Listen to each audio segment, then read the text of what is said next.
You're listening to Packers Talk Network. PackersTalk.com.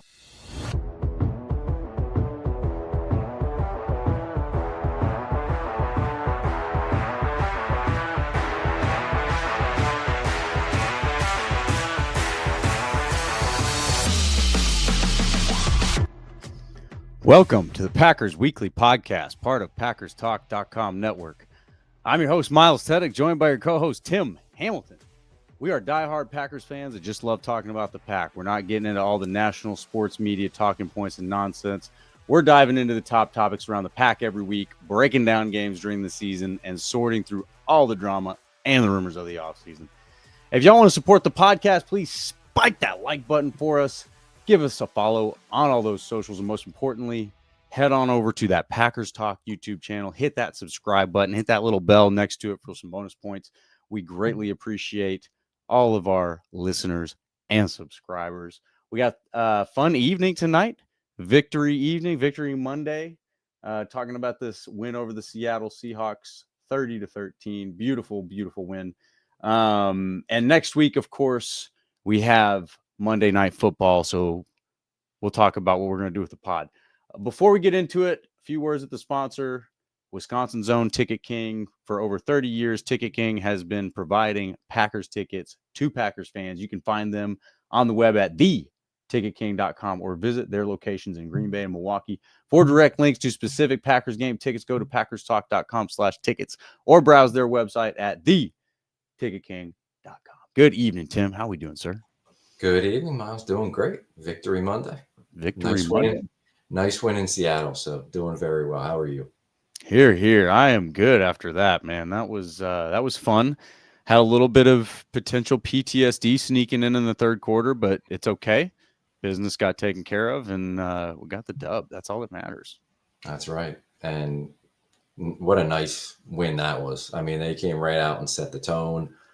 Won the coin toss, said we want the ball, and then that was we're going to take the ball and just shove it down your throat drive. Like, it came out, they were physical. They fed Josh Jacobs, not only in a running game, but he got a couple catches. Offensive line was very physical and just dominated. And I think that put the Seahawks right back on their heels. I think they were kind of shocked by, the start that the Packers had offensively. And they took off from there, go up 14-0. And, by halftime, it wasn't over, of course, but feeling pretty good. They'd scored They were in control. Yeah. 2 touchdowns, 2 field goals on their 4 drives in the first half. So felt really good about it. Second half, we can talk about the offense. Not so good in the second half, but the defense was there the whole way and was never really in doubt. It was a game that they should have put away a lot sooner than they did. But, to win in that environment, which normally is a tough environment to play in with the crowd noise, but with the amount of Packer fans there last night, it was tougher for the Seahawks to play in. That was incredible. I've never seen that stadium for an opposing team, heard that stadium for an opposing team with that many fans where you could hear throughout the game, "Go Pack, go chants." Like, great showing by the Packer fans. Well done, Packers fans. Our buddy Rev Trev was out there. He was going out.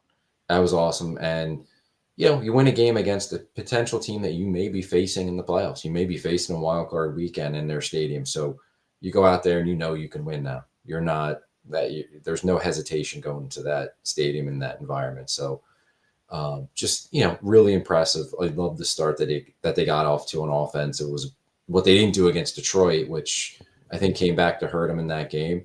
And there was no carryover from the loss to the Lions. They came out there and took care of business. They were focused and ready to go. And, offense was impressive in the first half. And I really liked the way the defense played. What a difference it was to have Edgerrin Cooper back. Huge. Oh my God. Huge. He was awesome. He was everywhere. He was there from the start, the third down sack on the first drive of the game, and just continually flew all over the field. I mean, he was down there covering kicks on kickoffs. Highest graded Packer on PFF from that game. 98 grade. Elite. He was awesome. So, I mean, I don't know what else. Get this fun fact: the best, highest grade of the part of his game. So you've got run defense, tackling, pass rushing, and coverage. His highest grade was in coverage at 93. Okay. Not bad. Yeah. So anyway, he plays at a different speed, and his ability to track guys down, to cover, to attack the line of scrimmage, his pass rushing ability, like, man, he just blew up. And he's a future stud linebacker for them, like a guy they haven't had that type of linebacker in a long time. So yeah, I mean, he made a huge difference on defense. But the other thing was they had a pass rush, and it was multiple guys all over, Geno Smith and Sam Howell. And I hope it's a sign of things that come with their pass rush. I don't want to get too excited about it because the Seattle offensive line is really bad and they've struggled all year. But we saw, Carl Brooks make some plays. We saw Rashawn Gary, Kenny Clark, Devontae Wyatt. It's the first time Wyatt's made plays since really before his injury. Inigbari was there. Like it was really cool to see that many guys pressure the quarterback and make an impact. And hopefully that's a sign of things that they can continue along as we go, because that's it. The lack of a pass rush has really shown up too many times this year and hurt them in their losses. But yeah, impressive performance by the defense. And, you can see the difference Cooper made on defense. You can see the difference Dobbs made coming back on offense. Just really good all around performance against the team, like I said, that they may be seeing down the line in the playoffs. Maybe not. But either way, that's, a team that was playing really good coming into that game, and you're playing in their stadium, a game that they needed to continue to, lead their division. So yeah, quality win, quality bounce back after the tough loss in Detroit. So I don't know. What about you? What were your takeaways from that game? Oh man. I mean, Cooper's a star, future star, present star, dude's a star. We haven't had a star at linebacker in a long time. I mean, Devondre Campbell had the all-pro season recently, and that was kind of fun, but it felt like everybody sort of felt like that may not have been sustainable. Look at him now. Unfortunately, we see where he is now. Ouch. Anyway, not our problem anymore. I will own my prediction, though. I did predict that he would go to San Francisco and play really well against us, and that didn't happen. So I own that. I was wrong. Happy to be wrong about that, but still wrong. Well, at least he played against the Packers. That's true. He did decide that he wanted to play that day. Yeah. Can't say that every day. What an indictment, though. We're only talking about Packers here. We're not talking about scrubs from other teams that aren't going to be playing in the playoffs. But anyway, yeah. So I was just very excited to see playmaking from the linebacker position. It's a shame to see Quay go down. Yeah. It does seem like it made room for Cooper to come in and take over a little bit, which, maybe that's a silver lining that we can all enjoy ongoing. But it's just good to see playmaking, and it's good to see, the thing we were talking about last week about, what are the potential matchups and what do you got to do to win and all that. I was really concerned about this receiving core. I thought that was going to be a tough matchup, especially without Jair Alexander, which they were without Jair Alexander. And they really made DK a non-factor. The guys had a few catches, but for the most part, that group was not much of a factor in that game. Now, obviously, Geno Smith goes down. That's a big part of it. You can't deny that. But really, throughout the entire game, even before Geno Smith went down, I didn't feel like those receivers were a threat. I don't know. Am I wrong there? I think Smith and Jigba made some plays, but that was more like against zone coverages.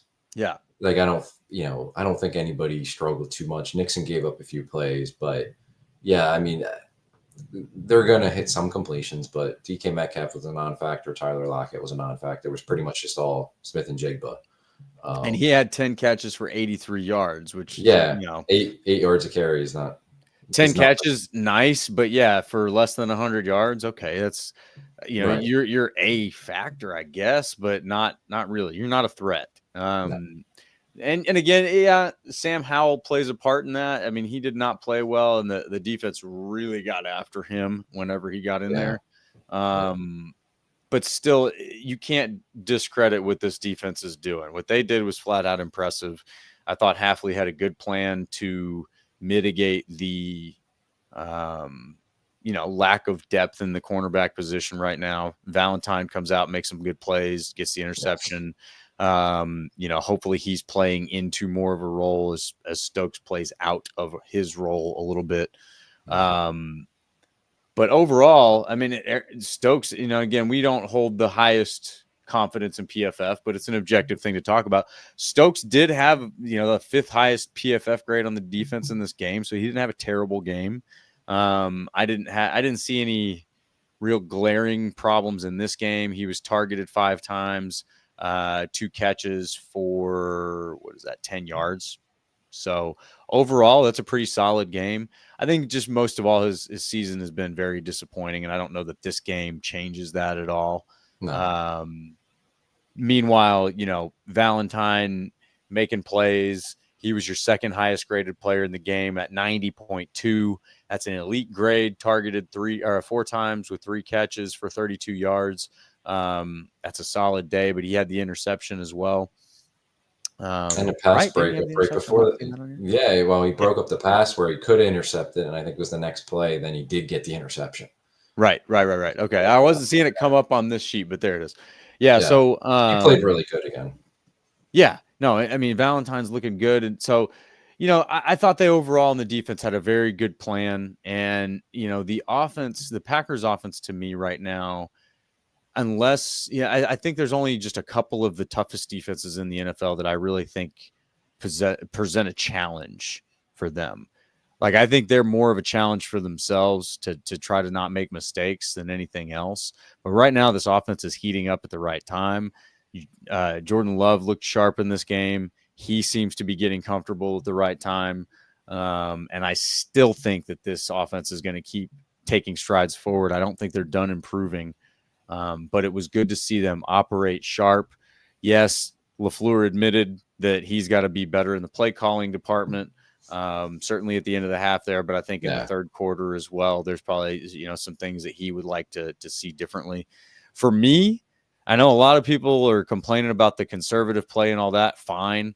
But just as much as I don't want to see the conservative play calling, I don't want to see this drop back and chuck it ball either. Like, the drop back and chuck it ball on first down is just not effective, man. Like, you need a setup for that.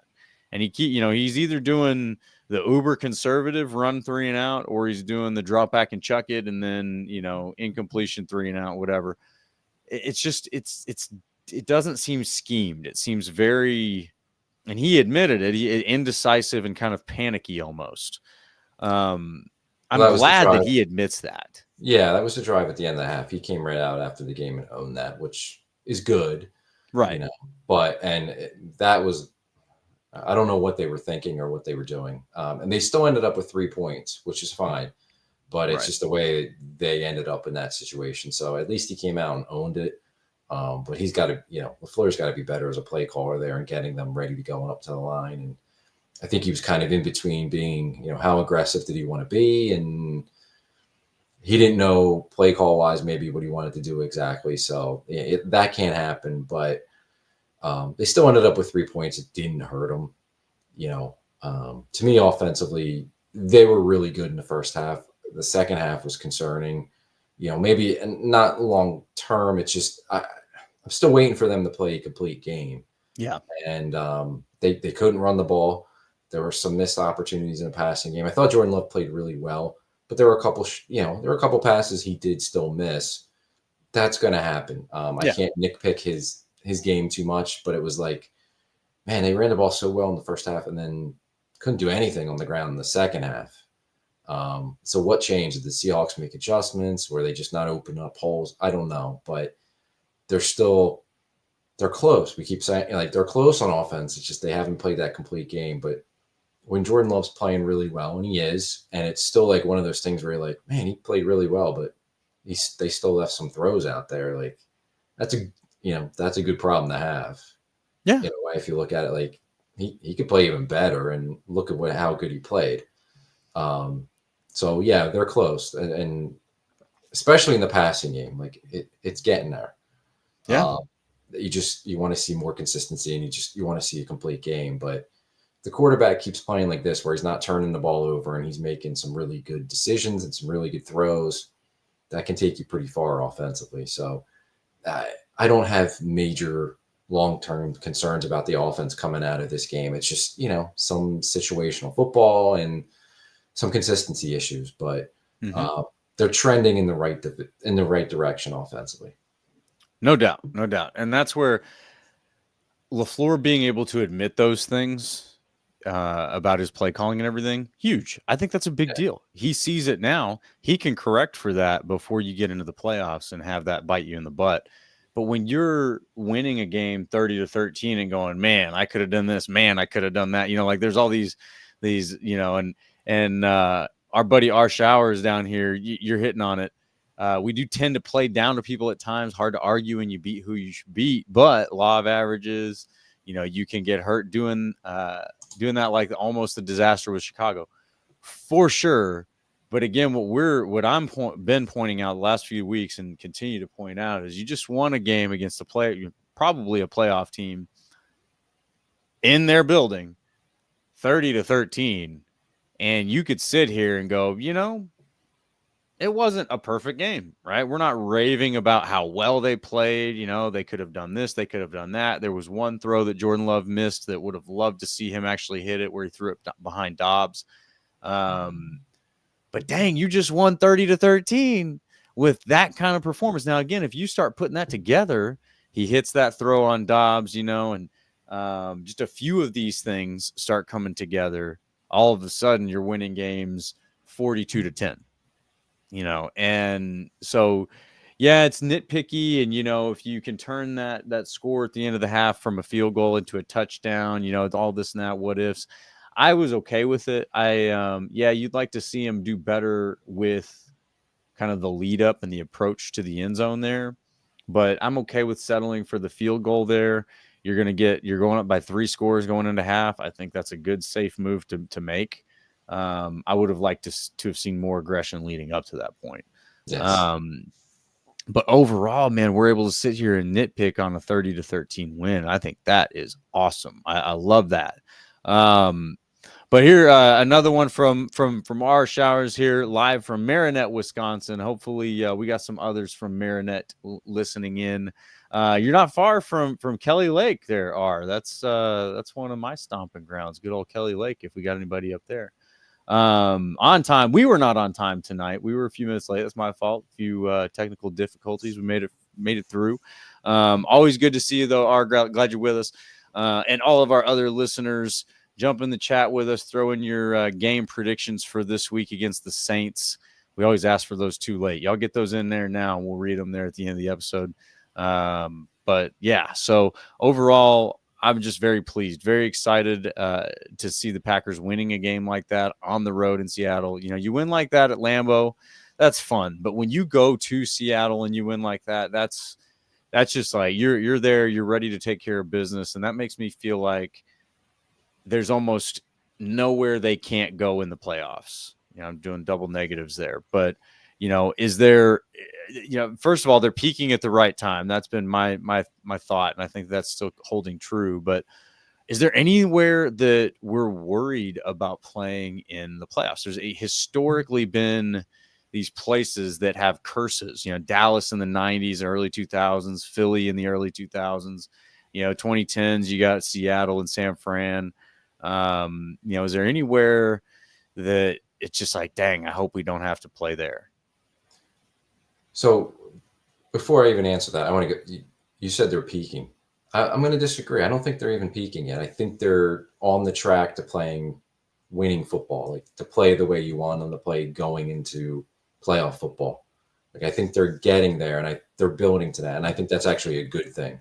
I don't want them playing their best football necessarily right now, because sometimes that doesn't last. Like, I want them playing and getting better week to week and leading into the playoffs. And I think they're showing signs that they can do that. They're heading in that direction. But to your point about, is there any place you don't want them going? No, not necessarily. I mean, I think the toughest matchup for them is the Eagles. I think they're the most complete team in the NFC, but I also think they're beatable. I think if you look at the Lions, like, the Lions beat us twice. I'm not going to, discredit that. But I'm not scared of going there, especially with all the injuries piling up for Detroit. I think Detroit's outlook has changed a lot in the last couple of weeks. Their defense is starting to crumble, and it's they're losing bodies left and right. There's they're injured all over, and that's a big part of it. But whatever Detroit's going to do in the playoffs, if they do anything, they're going to have to score a ton of points doing it because their defense is just getting gashed right now. Now, maybe they get the matchup where they don't play a star quarterback like a Jordan Love or a Josh Allen in the first round, and they can escape and win a game. But to me, I'd be really surprised at this point if Detroit goes far in the playoffs just because the injury's all over and they're going to have to win shootouts. Maybe they can do that, but I have my doubts. So I'm not scared about going and playing them again.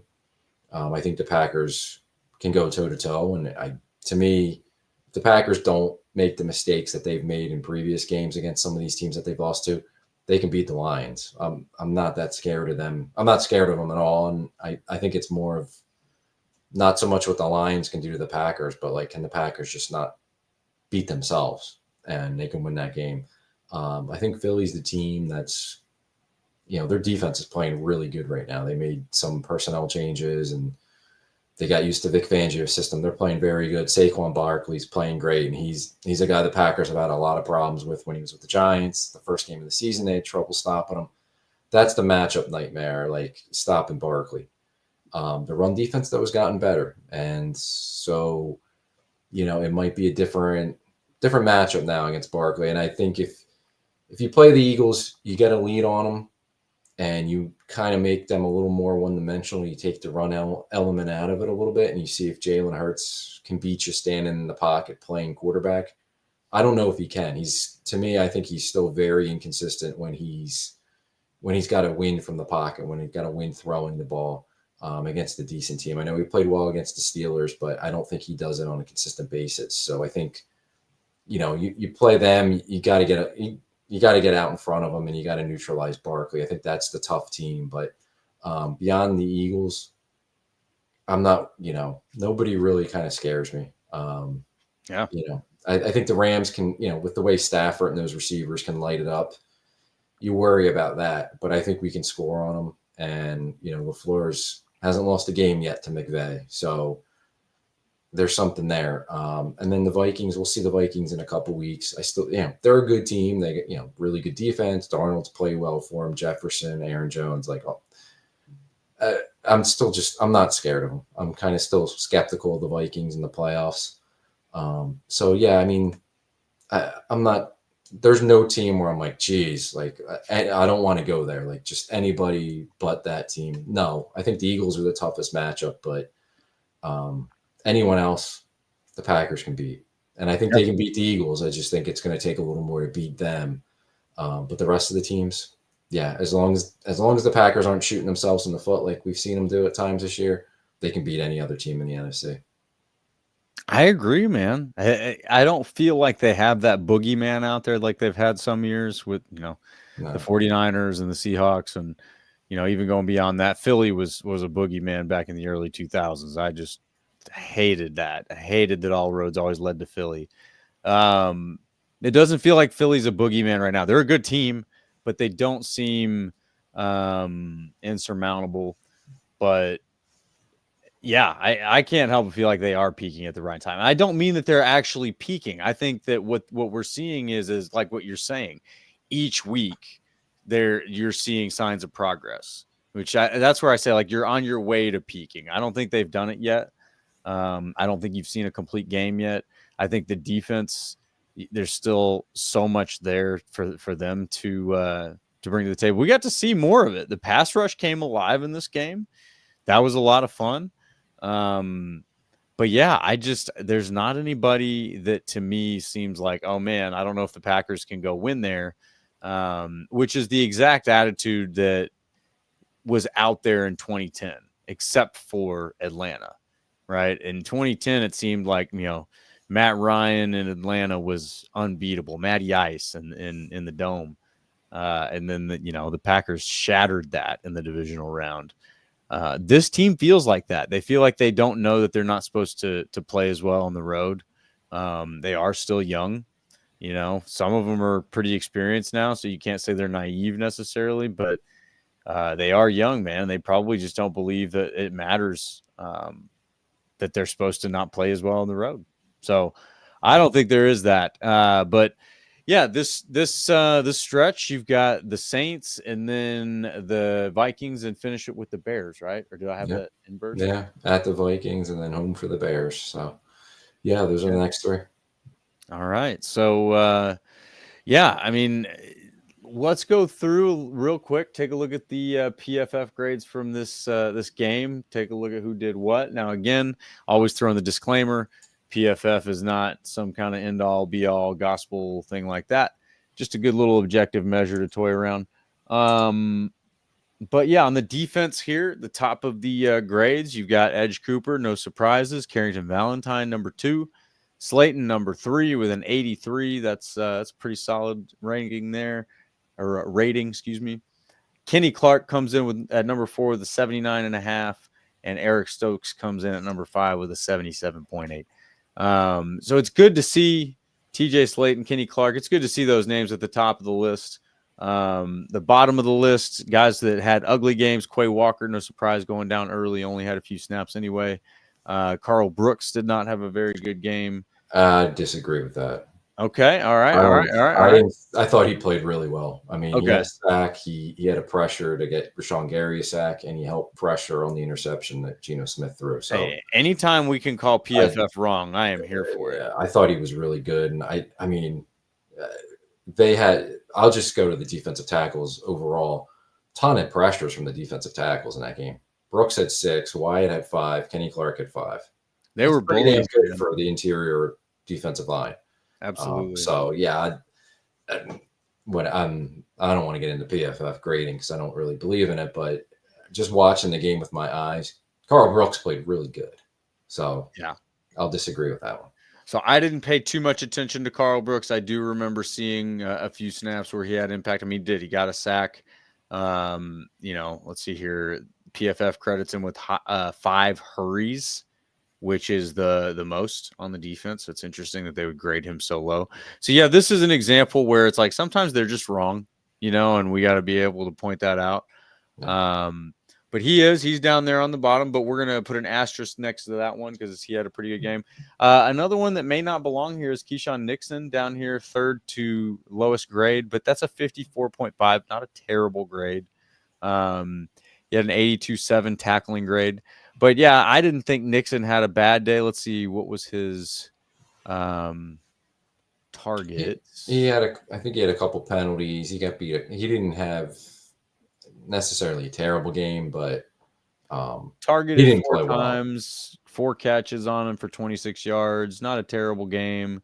But yeah, the 2 penalties probably bring him down a little bit. But yeah, so he's lower on there. And then Evan Williams and Colby Wooden. Both of those also might be kind of wishy-washy. Overall, what you should take from that is the defense played pretty damn well in that game, right? Even the guys at the bottom of the list have a case to say that they had a good game. And Quay Walker, I would argue, might have had a higher grade had he finished out the game. But, Edgerrin Cooper stole the show, so nobody's going to complain about that. Yep. But, yeah, and then on the offensive side of the ball here, let's see here, switching them on over. Excuse me. Zach Tom was our highest graded player on the offense with an 83.2, an elite run blocking grade. That's pretty cool to see there. Only one on the team. And then Dobbs comes in with your 2nd highest grade. Wicks comes in with your 3rd. Josh Myers with the 4th. He's been struggling, but apparently didn't have as bad of a game. And I did try to watch for him a little bit. I can't say that I saw him screw up too much as you saw in previous games. But you don't always see those things either. So, and then Jaden Reed had your 5th highest grade in this game with a 75.7. But at the bottom of the list, Emmanuel Wilson, John Fitzpatrick, Ben Sims, Bo Melton, and Josh Jacobs. Josh Jacobs comes in with a 60.5, which is actually really not a bad grade. So overall, I thought Jacobs was fine other than the fumble. which he fumbled. I think he had less than 4 yards of carry, so that's not great. that's not to me. That wasn't him. I think it was the O line, but fair point. whatever.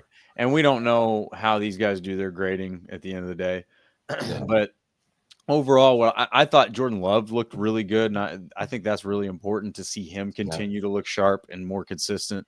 But yeah, I'm very, very encouraged by what we saw here. It was a tough environment. Seattle's not a great team, but that's a tough team, and they didn't make it look that hard to beat that tough team. So, very, very encouraged by that. And overall, I mean, looking ahead, let's get into the Saints game, shall we? Yeah, absolutely. Right. So, we got the Saints coming to Lambeau Monday night. So what we're going to do next week, we will start the podcast a little later. We would normally start at 9:30. I'm not sure. Is Monday Night Football already over? Let's see. No, they're still going on right now. So, it'll be a little bit later than normal, but as soon as the game's over, hop right on. We'll be on. And we might hop on towards the end of the game if it's kind of decided. We'll jump in with a few minutes left or something. Try to get started maybe by 10 o'clock Central, 11 o'clock Eastern. But yeah, so that's what we'll do. We will still have an episode next week. So come hang out with us. Let's talk post game after the Saints because the next day is Christmas Eve, and lots of people got lots of things going on that day. So we're not gonna pretend that we're gonna get away with recording a podcast instead of spending time with our families. It's not gonna happen. So that's how next week will go down. But the Saints will come marching into Lambeau. What can we expect here, man? I mean, are the Saints a lost cause? Are they folding? Are they tanking? Or what are we doing? Who are they? They're 5-9, and they're not. They're every bit a 5-9 team, but they've been playing much better since they fired the coach, Dennis Allen, Darren Rizzi, the special teams coordinator, is coming over, taking over. I think they were on a 7-game losing streak, if I have that right. But now they've won 3 out of their last 5. Yep. And the 2 losses, I mean, they went down Sunday to Washington. It was a game they scored a touchdown right at the end. They went for 2 to win it. Didn't get it. So that's why they go for 2 there. They win the game. The other loss was a close one against the Rams. So, yeah, they're a feisty team. They're not giving up. They're in all these games, so they've responded to the coaching change. And I expect them to come out and be a feisty team against the Packers and not make it easy. Now, I think getting quickly into the key. I think if you can get a lead on them early in the game and make them play from behind, you might pull away and win this game going away because they don't have any offensive firepower. Alvin Kamara is kind of their offense, and he got hurt against Washington, and it's very much up in the air whether or not he's going to play or not. It's a groin injury, so who knows? So they don't really have anything to play for at this point, so you wonder if, they're going to be extra cautious, if he's going to be extra cautious. I wouldn't think he's going to play, but we'll see. Other than that, I mean, they don't have anything on offense. Derek Carr broke his hand and has a concussion. He missed the Washington game, and there were reports out there that he's done for the year, and then it was kind of like, well, he might still come back and play, and I think the Saints are kind of leaving it open, but I also think that's maybe kind of to keep teams guessing if he's going to play or not. So they started Jake Haener against Washington. He was terrible. They benched him, went to Spencer Rattler. He played better. So I would expect Rattler to start against the Packers. They haven't said that yet. They'll probably keep it quiet as long as they can and just keep Green Bay guessing. But I don't think it makes that much of a difference. I guess Rattler would probably be their better option, but he's been sacked a bunch of times for the little that he's played. There's really they don't have much there. Without Alvin Kamara, the next guy up is probably going to be Jamal Williams, and he hasn't done much for him this year. He's under 200 yards rushing. At receiver, we might see our old buddy MVS. So it's kind of like a former Packer reunion game. There's just not much there. They have the tight end Juwan Johnson's not a bad player, but if Green Bay can get to 20 points, that's going to be plenty to win the game. I think they don't have anything offensively. They're very limited. It's one of those games where don't give them anything. Don't shoot yourself in the foot with turnovers or penalties or dumb special teams play. Don't let them hang around. Right. And if you can get to 20 points, you should be fine. And like I said, before, if you can jump on them early and make them have to play from behind and have to throw the ball, I mean, you should feast. You should feast with turnovers and going up and down the field on them. Their defense is a little better and they're competitive. They have some guys that can rush the passer. They're not a bad defensively. Their special teams make some plays. Rizzy's a good coach on special teams. So you got that factor. So, and I think they're going to be, into the game. They're not a team that's like tanking and just, looking to next season, ready to get on vacation. They've responded to the coaching change. So I think they're going to be competitive in the game, but it's like, if the Packers cannot let them hang around, I really think they have such a talent advantage that they should pull away in this game.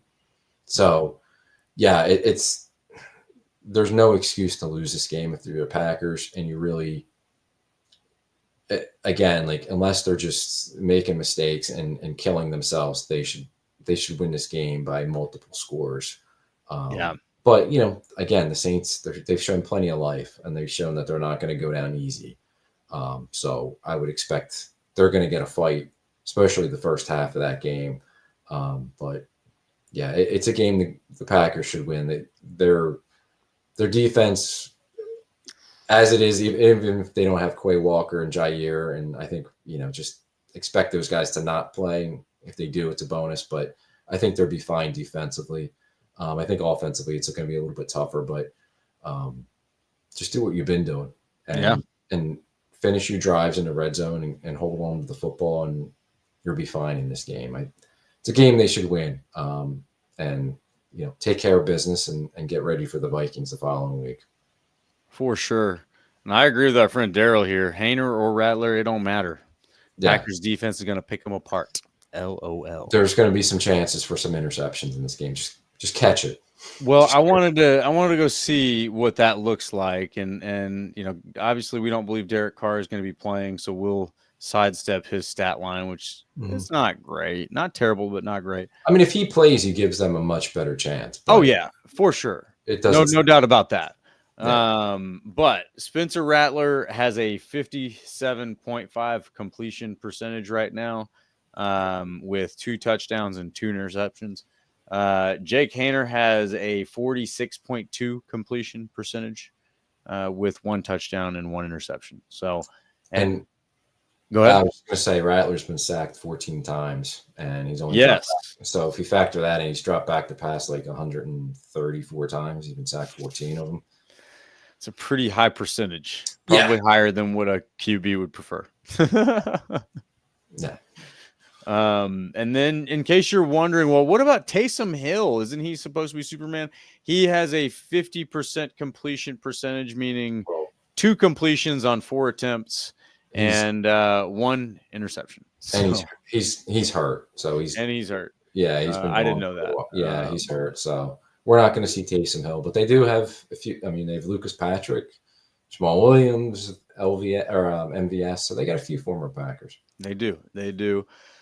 Yeah, I agree, man. I think this is a game the Packers should win. You're at Lambeau. I mean, first of all, you're very comfortable at Lambeau, but this is a Saints team that I think just is too beaten up and doesn't have enough to play for to overcome the resilience of this Packers team. The Packers may make some mistakes, and they may even give the Saints a chance to hang around like in the second quarter and whatever, but I just don't see the Saints having enough to continue that through a full game. It doesn't appear to me there. They're not bad. Like, they have a decent cast of characters if they're fully healthy. But right now you're not fully healthy and you don't have much to play for. So it just seems like a losing recipe for the Saints. So what I would like to see from the Packers in this one is I'd like to see a killer instinct, man. I don't want to see you play down to your competition here. I want to see you look like a bully. I think, this is a good polishing game. The O-line has a chance to practice some things and get things right, against a lesser D-line. even the secondary for the Saints, they've got McKinstry, who's not bad. You got Matthew, who's not bad. But then on the other side, you got Taylor, who's one of the worst, and Harris, not bad at safety back there. But none of these guys seem like they're ready to stop this Packers offense. I don't know who is going to shut down Christian Watson and keep him from running past him. I don't know who's going to go off and rush Jordan Love effectively here. Granderson's graded well. It looks like he's had a decent season. That's the one thing. It seems like they have a few pass rushers. Brazet's got, but he's going to be going up against Zach Tom. Good luck. Cameron Jordan, like they have some guys that can rush a little bit. But yeah, they just don't have enough players. Like again, as long as the Packers aren't shooting themselves in the foot or sleepwalking through the game, you're going to have to score some points. And I don't see where it's coming from the Saints, unless it's just being handed to them. Like, I don't see him scoring very much against the Packers. No, and Cameron Jordan, I forgot about him. He's not listed on their depth chart on PFF, but he's got 3 sacks this season, which is rather underwhelming. But yeah, I mean, this game, the Packers should control start to finish. You should win by multiple scores. And this should be a polishing game. Like, you really need to come in there and act like a bully, maybe you do the same thing. You score first, you go up, on them quick and put them in their place and tell them where they're going to stay, and then run the ball for 200 plus yards and make it a short game. I think that would be the ideal circumstance. I think reality says that you make a few mistakes and they're able to keep it competitive in the first half, and then you probably hit the gas in the third quarter and peel away. But yeah, everything about this should be, to me, one of the first complete games. Like, there's nothing here that says, well, you may not be able to do this, you may not be able to do that. You should be able to run the ball. You should be able to pass the ball effectively through play action, really through anything. I just don't see these DBs matching up well against the receivers. And defensively, you should be able to get sacks. You should be able to get turnovers. I mean, I don't know that the Saints should be able to score if these are the quarterbacks that they're going to trot out, especially if they don't have Kamara. Yeah, I mean, the NFL is weird. Yeah, it is weird. Yeah, it's a weird game, man. As soon as you think you got a mismatch, it's a tight game. And yeah, I can see this, kind of being a struggle, an ugly game where you're just so frustrated watching it. Like, why is this even close? Why can't the Packers just get out of their own way and kill this team? But yeah, it's weird. You never know, and you can't take them lightly. And I think as long as the Packers come in ready to go and take care of business, yeah, it's hard to see the Saints winning this game or scoring very many points at all. I think that's my point. Is you definitely can't take them lightly, but in that, I would expect you to be able to absolutely bully these guys up and down the field. Yeah, like where are their playmakers on offense? Like, there's nobody that scares you. There's nobody that's a difference maker. Like, I mean, the Seahawks had playmakers, and what good did that do them? Right. And yeah, Sam Howell is better than either of those two quarterbacks that the Saints are about to trot out. Yeah, he was terrible for this year, but I mean, yeah, he's better than those guys, and yeah, I'm with you. The only way I think it's would be a questionable game is if the Packers are just not prepared and they're sleepwalking and they're committing penalties and turning the ball over and not finishing drives in the red zone, stuff that they've done throughout the year. So that, that's the way for the Saints to be in this game. But if the Packers come out and are playing like they did the first half offensively against Seattle, forget about it. The Saints can't score enough. There's just no way to beat the Packers. So yeah, this is one of those games where don't beat yourselves and be prepared, be ready to go, be focused on the Saints. Don't be looking ahead to the Vikings or to the playoffs or what your seeding is. None of that garbage. Focus on the Saints, take care of business, do what you're supposed to do. And yeah, they should cruise and they should win this game going away. They're in a bit of a humble position because you're probably not going to win the division. So you're going to have to go on the road. You're going to have to, even though you're not really an underdog to very many teams at this point, you're going to be in the underdog position for the next few weeks. Yeah, I mean, and not necessarily the underdog against the Bears, but in the playoff picture, and there's just not much you could do about it. So there's just not a whole lot of reason to even look at it. I guess that's really my point. But yeah, I'm excited about this, and I'm looking at the weather now, going, hey, what's this looking like? I'm seeing a 69% chance of snow and high of 34, low of 29. I mean, that sounds like some Lambeau weather. It's not that cold, but yeah, I'll take it. No, it's just like perfect, right there. Man. Yeah, little 34 to 29. That should be the big fluffy flakes. If they get snow, that should make for a really nice scene. Yeah, it'll be nice. Night game with the snow coming down. Yeah.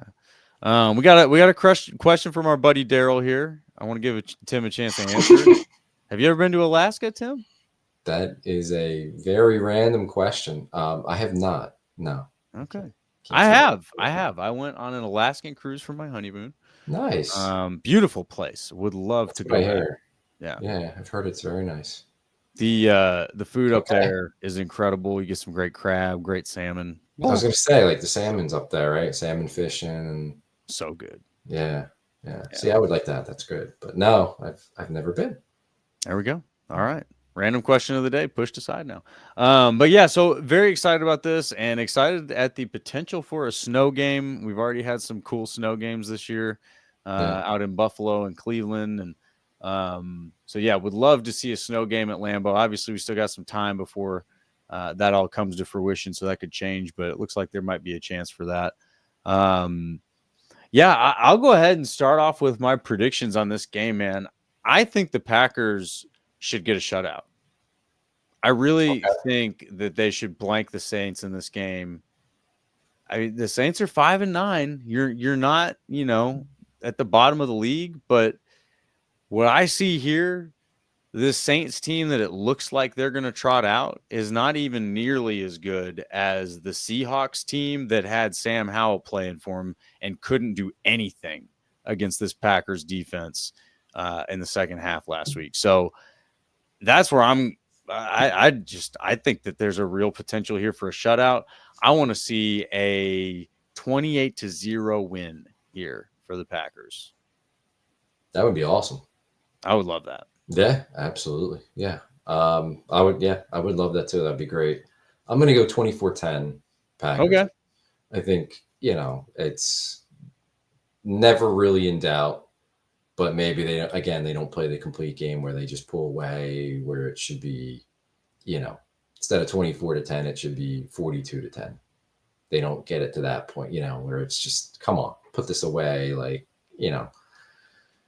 put them to bed like they couldn't really do to Seattle till it was late, but never in doubt where you just, they're in control and they're going to win the game. So I think it's one of those things, maybe some frustrating moments, not so much what the Saints are doing, but what the Packers are doing to themselves. Some of those issues pop up, but yeah, I expect to win 24-10 and just take care of business. Just come out ready to go and focused in the game. No sleepwalking. Don't turn it over. Don't take the penalties. Just take care of business. Take care of the team that's in front of you. Yep. And let's roll. They should win this game going away. I don't see a way the Saints can pull this upset off. I don't see it happening. So yeah, don't give them away. Don't give it to them and take care of business. Get on to the next one. Yeah. And then our buddy Matthew Tan joining us says 28-7 Packers. He's also got a question for you, Tim. Do you smell a Super Bowl in Green Bay? I think is what he means, because obviously we're not going to be playing the Super Bowl in Lambeau. But do you smell a Super Bowl in Green Bay? I'm not there yet. No, not this year. I smell one coming, but it might be further down the line. So we're not going to get the nostalgia that we want another Super Bowl title from New Orleans. All of us that got to see the Packers win in 96, we're not going to get to have our little nostalgia bug, are we? I hope So so. you're telling me? I hope. Look, I think there's. Man, I hate to be. It's like I can't take. I just haven't seen enough from them against the better teams yet. But I think Hey, that's fair. there's not too many good teams that are going to be in their path, and they still have room to grow. And when they're playing at their best, particularly offensively and at quarterback, man, there's nobody in the NFC, aside from maybe Philly at this point, that could go toe to toe with them. Yeah. But they have I to agree. get to that point consistently, and that's what's holding me back. So I think the Super Bowl's coming. I don't have the confidence it's coming this season. I hope I'm wrong. Okay.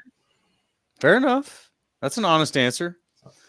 And then response from Daryl here says, I'm from Alaska. I don't care how far I am from Wisconsin, but I do cheer for the Packers. I'm a Packer fan for life. Love it, Daryl. You got somebody in Texas here and somebody in well, you're not in Philly. I was about to say you're in Philly. Pennsylvania. Yeah. You're in close Pennsylvania. to Philly. Close to Philly. So it's like fair to say Philly, right? Yeah. I'm really close to Philly. But yeah, there we go. See, we're not very close to Wisconsin either, man. That's we're all Packers fans out here. We're all Packers family. But love it. You guys are jumping in with us in the chat. Our Shower's got a couple for us. Howell looked so lost, kind of thought he was okay, but dang, if that wasn't just bad on every level. It really, I mean, I think that he's not a bad quarterback. You've seen him play decent football, but I don't think he was ready for that moment. And the way the defense went after him when he got in there, like he was just, he was under fire. Yeah, I thought he was better quarterback than that. I mean, he started all season last year for Washington, and man, he was awful. I mean, it was a tough spot being put in, but you expect better from a quarterback who was a starter last year. And I mean, he wasn't terrible, with Washington, but yeah, it was pretty bad. Packers got after him too, so yeah. To R's point, he looked lost. He looked bad, but the Packers made him look pretty bad too with their pass rush. So, yeah. And then, Daryl, I got the jersey on. You know what's funny? This jersey also belongs to someone named Daryl, but it's my grandfather, Daryl Teddick. He played for the Packers. He's in the Packer Hall of Fame. Wore number 66. So yeah, sometimes got to rep this jersey, especially after a victory. He played linebacker. The linebackers played well in this game, so. Tip of the cap to that position. Got to love it when they come alive. Was he the last 66 before Nitschke? That's right. That's right. Okay. Yeah. So and Nitschke actually spoke.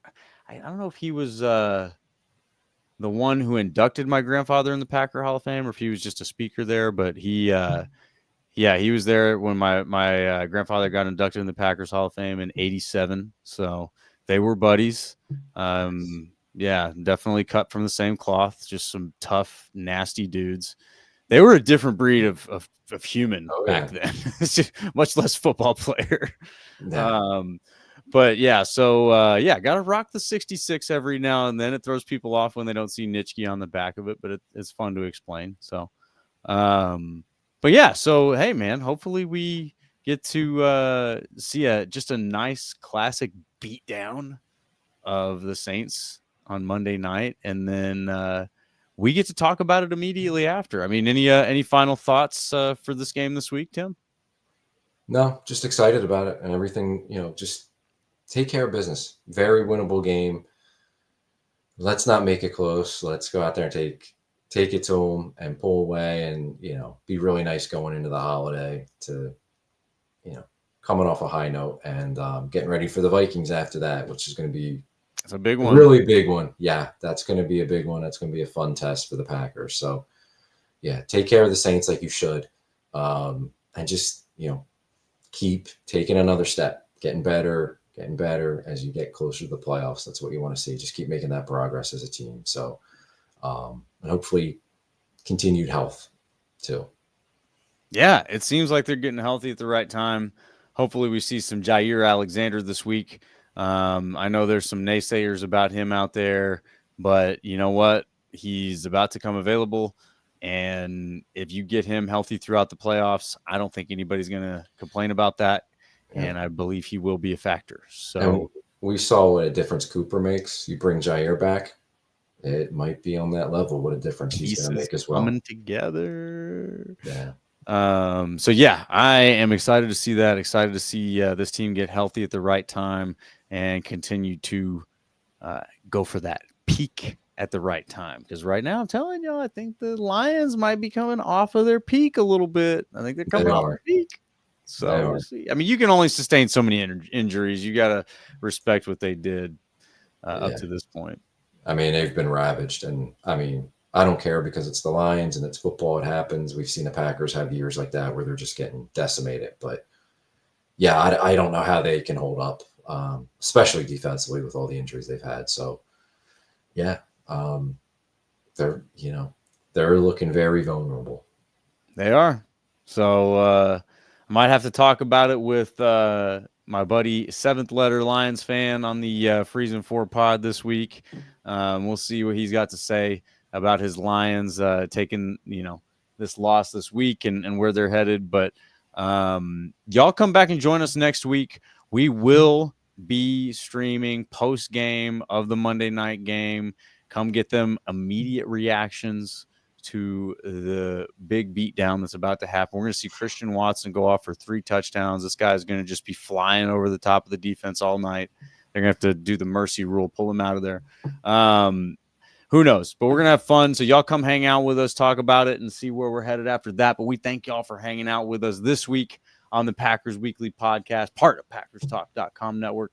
Y'all check us out on that YouTube channel. Go to Packers Talk YouTube channel. Hit the subscribe button. Hit the little bell next to it. Really appreciate y'all hanging out with us, getting involved in the comments, bringing in your predictions, and all the chatter and rivals are always welcome. We want y'all in here talking a little trash with us. But we will see y'all next week, Packers fans. Go Pack!